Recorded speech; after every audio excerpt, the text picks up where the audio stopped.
ইউরোপীয় union external action service এর Asia ও Pacific অঞ্চলের ব্যবস্থাপক পরিচালনা এরিক কুজেভেইল আজ 30 এপ্রিল বৃহস্পতিবার প্রধানমন্ত্রীর কার্যালয়ে এই সাক্ষাৎ অনুষ্ঠিত হয়।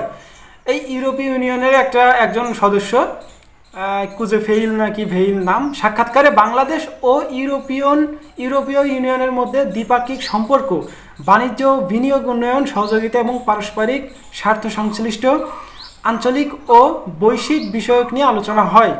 উভয় পক্ষই বিদ্যমান সম্পর্ক আরও জোরদার ও বহুমাত্রিক সহযোগিতা সম্প্রসারণে আগ্রহ প্রকাশ করেন। তো ইউরোপের বেশ কয়েকটা দেশের ইউরোপীয় ইউনিয়নের যে রাষ্ট্রদূত আছে তার সাথে কিন্তু এই আলোচনাটা করা হয়। তো এগুলা নিয়ে দেখা গেছে ইউরোপের সাথে বাংলাদেশের যে সম্পর্ক, দ্বিপাক্ষিক সম্পর্ক, এগুলা নিয়ে তারা সামনের দিক থেকে কেমন কি করতে পারে, এই যে এখানে তারা উল্লেখই করে দিচ্ছে। দেখেন, দ্বিপাক্ষিক সম্পর্ক, বাণিজ্য, বিনিয়োগ, উন্নয়ন, সহযোগিতা, পারস্পরিক স্বার্থ সংশ্লিষ্ট আঞ্চলিক ও বৈশ্বিক বিষয়ক নিয়ে আলোচনা উভয়পক্ষই তারা সাড়া দিছে। তো এগুলা নিয়েই মূলত বাংলাদেশের সাথে বেশ কয়েকটা মিটিং করা হইতেছে। এই যে গতকালও একটা মিটিং করছিল হুমায়ুন কবিরের সাথে, সৌজন্য সাক্ষাৎ করেছেন চীনের রাষ্ট্রদূত ইয়াং ওয়েন। বৃহস্পতিবারে এই বুধবারে 2:30টার দিকে প্রধানমন্ত্রীর কার্যালয়ে এই সাক্ষাৎ অনুষ্ঠিত হয়। এ সময় বাণিজ্য, বিনিয়োগ, দুই দেশের স্বার্থ সংশ্লিষ্ট এই সমস্ত বাণিজ্য নিয়ে শুধু চীন, ইউরোপ এগুলাই না, আরও বেশ কয়েকটা কান্ট্রি আছে মধ্যপ্রাচ্যের ভিতরে। দেখা গেছে সৌদির সাথেও কিন্তু একটা গতকাল বৈঠক হয়েছিল। দেখেন এখানে বলতেছে, দেখেন এই যে সৌদির সাথে এই যে গতকাল মিটিংটা হয়েছে, এই মিটিংটা এখানে বলতেছে প্রধানমন্ত্রী পররাষ্ট্র বিষয়ক উপদেষ্টা হুমায়ুন কবিরের সাথে সৌজন্য সাক্ষাৎ করেছেন সংযুক্ত আরব আমিরাতের রাষ্ট্রদূত আবদুল্লাহ আলী খাসিফ আল হুমুদি। আজ বুধবার 29 এপ্রিল তেজগাঁও অবস্থিত প্রধানমন্ত্রীর কার্যালয়ে দুপুরে 12টায় এই সাক্ষাৎ অনুষ্ঠিত হয়। সাক্ষাৎকালে পারস্পরিক স্বার্থ সংশ্লিষ্ট বিভিন্ন বিষয়, বিশেষ করে দ্বিপাক্ষিক সম্পর্ক উন্নয়ন, বাণিজ্য, বিনিয়োগ সম্প্রচারণ ও জনশক্তি রপ্তানি, মানে বাংলাদেশ থেকে লোক আদান প্রদান যে ব্যাপারটা, সেটা নিয়েও কিন্তু আলোচনা হয়েছে। এখানে বলতেছে জনশক্তি রপ্তানি সংক্রান্ত বিষয় নিয়ে আলোচনা হয়। উভয় পক্ষ বাংলাদেশ ও সংযুক্ত আরব আমিরাতের মধ্যকার বন্ধুত্বপূর্ণ সম্পর্ক আরও জোরদার করার দাবি করেন। তো বাংলাদেশ থেকে সৌদিতে লোক নেওয়ার যে ব্যাপারটা, সেটা নিয়েও কিন্তু আলোচনা করা হয়েছে।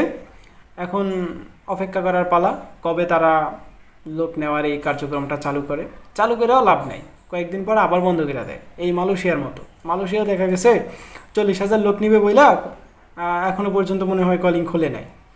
আবার এদিকে অবৈধ যারা আছে তাদেরকেও কিন্তু বাংলাদেশে ব্যাগ পাঠাইতেছে ধৈরা। গতকালও বেশ কয়েকটা মানুষ পাঠাইছে, প্রায় 130টা না 40টা দেখলাম একটা নিউজ কভার করাও হয়েছিল এটা নিয়ে। 130-40 জন মতো ব্যাগ পাঠিয়ে দিয়েছে। তো এইরকমই আর কি সম্পর্ক, তারা যতই জোরদার করুক ওই বৈধ প্রক্রিয়ায় নিবে, ওইখানে নিয়ে দেখা গেছে যারা অবৈধভাবে হয়ে যাইতেছে, কোম্পানি পাইতেছে না, এগুলো নিয়ে বেশ ঝামেলা হয়, তারপর আবার দেশে ব্যাগ পাঠিয়ে দেয় একই। আচ্ছা, এই ছিল কিন্তু মোটামুটি আকারে আমাদের কাছে যেই গুরুত্বপূর্ণ কয়েকটা ইনফরমেশন, সেটা আপাতত আর কোনো ইনফরমেশন নাই আজকের মতো। সপ্তাহের শেষ একটা কালেকশন বৃহস্পতিবার। আচ্ছা, ভিএফএস গ্লোবাল থেকে যে কালেকশনটা, সেটা আমরা এখনো পর্যন্ত ঠিকঠাক মতো আপডেটগুলো পাই নাই। সর্বশেষ আপডেট পাওয়ার সাথে সাথে আমরা আপনাদেরকে জানানোর চেষ্টা করব। তার আগে একটা ছোট্ট করে আপডেট দিয়ে রাখি। একটা ভাই আমাকে আমাদের মেসেঞ্জারে একটু আগে একটা পোস্ট শেয়ার করে বলতেছে, ভাই যাদের ইটালির ভিসা 2 থেকে 3 বছর 4 বছর এখনো পর্যন্ত কোনো আপডেট নাই, অথবা যাদের ভিসা ইমার্জেন্সি প্রয়োজন, যোগাযোগ করতে পারেন ইনবক্সে। 3 থেকে 5 দিনের মধ্যে কালেকশন মেসেজ পাবেন ভিসা সহ। এখানে বলতেছে ভিসা সহ কালেকশন মেসেজ পাবেন 3 থেকে 4-5 দিনের ভিতরে আপনারা নাকি মেসেজ দিয়ে দিবেন। দেখেন, এরকম যদি হইতো তাহলে মানুষ এখনো পর্যন্ত ভুক্তভোগী হয়ে বসে থাকতো না। এই যে যারা এই পোস্টগুলো করেন, যাদের গ্রুপের ভিতরে করেন, পরবর্তীতে আমাকে শেয়ার করে, অনেকেই শেয়ার করে, এইসব লিঙ্ক শেয়ার করে যে ভাই এটা কতটুকু সত্য। এইরকম দালাল চক্র থেকে আপনারা একটু দূরে থাকবেন, কেননা এরকম কোনো সিস্টেমই নাই। জাস্ট এম্বাসি থেকে আমরা যদি আজ থেকে প্রায় 1.5 মাস আগে যাই, ফ্ল্যাশব্যাকে যাই, দেখেন এম্বাসি থেকে একটা আপডেট দিছে, যাদের সুই আপডেট করা নাই তারা সুই আপডেট করতে পারেন। ভিসার সম্ভাবনা কিন্তু আছে। আর যারা সুই আপডেট করবেন না তারাও অপেক্ষা করেন, রেডি ফর কালেকশন পাবেন, হয়তোবা ভিসা পাবেন আর নয়তোবা পাসপোর্ট সিপ রিজেক্ট করে দিবে, এরকম একটা আপডেট কিন্তু পাবেন। এখন বর্তমান সময় এসে আপনাদেরকে একটা জিনিস আমি বুঝাইতে পারি না যে ভিএফএস গ্লোবাল বা অ্যাম্বাসি শুধু আপনার ওই ইটালির ভিসা নিয়ে কিন্তু কাজ করে না, আরও বেশ কয়েকটা দেশ নিয়ে কাজ করে।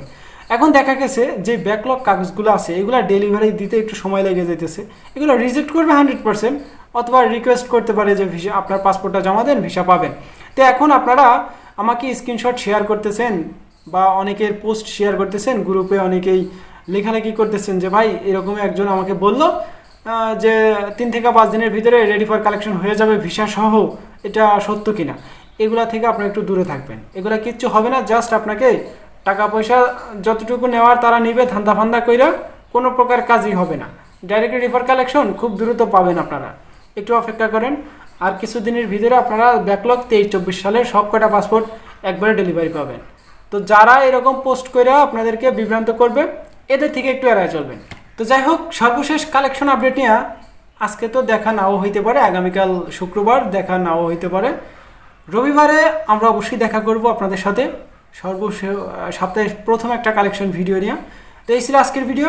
আজকের কালেকশনটা আমরা রাত্রেবেলা একটা কমিউনিটি পোস্টের মাধ্যমে আপনাদেরকে জানিয়ে দেব। সবাই সুস্থ থাকবেন, ভালো থাকবেন, দেখা হচ্ছে নেক্সট একটা গুরুত্বপূর্ণ আপডেট ভিডিওতে। আল্লাহ হাফেজ।